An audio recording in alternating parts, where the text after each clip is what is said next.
විදුලි කුකුළු 1,10,000ක්.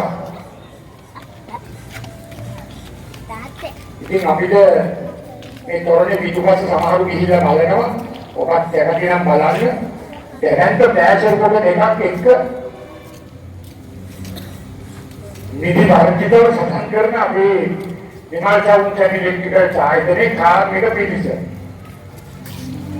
මට උන්ගේ නම් ටිකක් පොඩ්ඩක් කිව්වම මොබයිල් කියලා හිතුණා. මොකද මේ තොරණ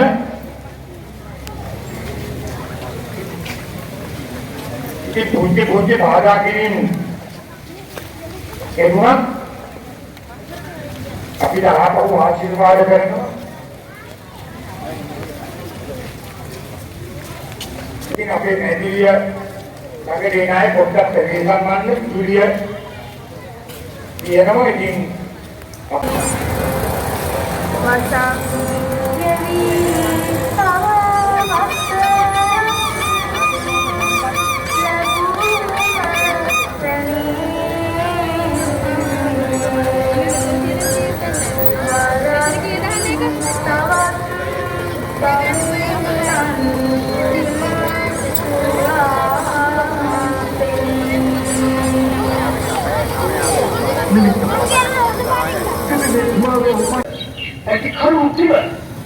විත්‍රයක් නිසා ප්‍රාණය ගින්නට පුදන්න යන රජතුමාට ලැජ්ජා නැතයි කියනවා විනා ලැජ්ජා ඇතයි කියන්නද?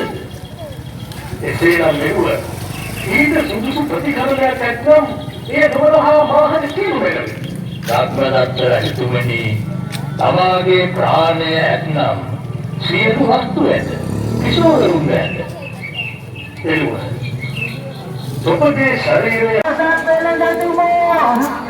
මගේ ලංකාවේ තියෙන මගෙන ඔමයි වලයි ජීවිත කාලයටම හරි හම්බ කරගත්තානේ අනේ මේ කුමක්ද උනේ ලංකාවේ පිය සුරාගත්තේ ඔය ඊනියා තාපසේ එහෙමනම් රියතුන් දෙදෙන තමන් වෙනුවෙන් වාද කර ගන්නන්ට රජවරුන්ගේ වාදය රාජ්‍ය වාදය. මෙම රාජ්‍ය වාද ජාතක කතාව 550 ජාතක පොතේ 147 වන ජාතක කතාවයි. මානව ඉතිහාසයේ පුරාම මේ වගේ වාද විවාද නොයෙක් විට ඇති වී තිබෙනවා. තර්ක විතර්ක, වාද විවාද, සාකච්ඡා සම්මන්ත්‍රණ, වැඩමුළු, දේශනා